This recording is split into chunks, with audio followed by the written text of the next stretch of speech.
A fly built itself a diving suit and plunged itself into the most poisonous water in North America. This is the Mono Lake in California. There are a lot of limestone salt towers on the surface of the lake, which are like alien gas tanks. But this water is not ordinary water at all.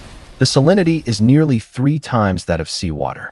There are also a lot of biochemical substances dissolved in the lake, which is the body of arsenic that high salt dehydration, strong corrosion, heavy metal poisoning, 3 death mechanisms are operating at the same time. Ordinary aquatic animals fall into the lake and die within a few minutes. There is no fish, no shrimp, no aquatic plants in the whole lake. This is the real death on the earth. But in this timely death poisonous water, there is a kind of creature that regards this place as a VIP room. It's called a salamander. It is the only polycephalic animal that can walk from the egg to the worm in a complete life cycle. It is the only one in the whole lake.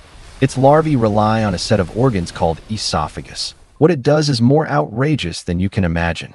It doesn't excrete the poison, but it turns the carbon root and calcium in the blood into a carbon-calcium crystal and seals it directly in the body, turning the poison into a limestone and locking it into the body.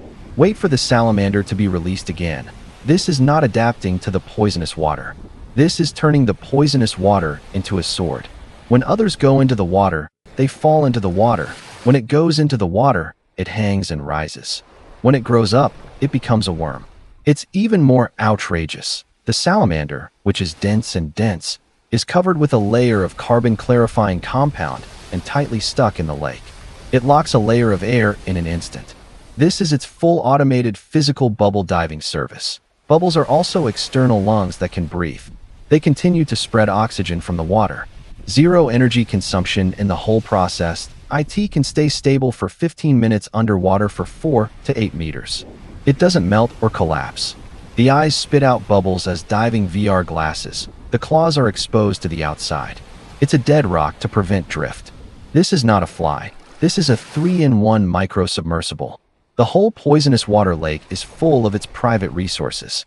But there are times when players can't stand it. In 1941, Los Angeles built a sewage pipe to the upstream of the Mono Lake. It cuts off the 4 mountain streams that enter this lake. The water is taken away for urban use. The water level continues to drop. The cumulative drop is more than 30 meters. The lake surface is reduced by more than 40%. The water is taken away. The salt is all left. The concentration is rising year by year. There is a dead line in the lime larvae. If it exceeds the concentration value, it will be overloaded. Now the Mono Lake has broken through this line. A large number of larvae are growing. The sealing system collapses. They live in the poisonous water and die. The king who once conquered the forbidden area was slowly dragged into the abyss by the land he conquered. At this time, the handsome viewer will ask, what's the big deal about a few dead flies? What's the big deal about a few dead flies?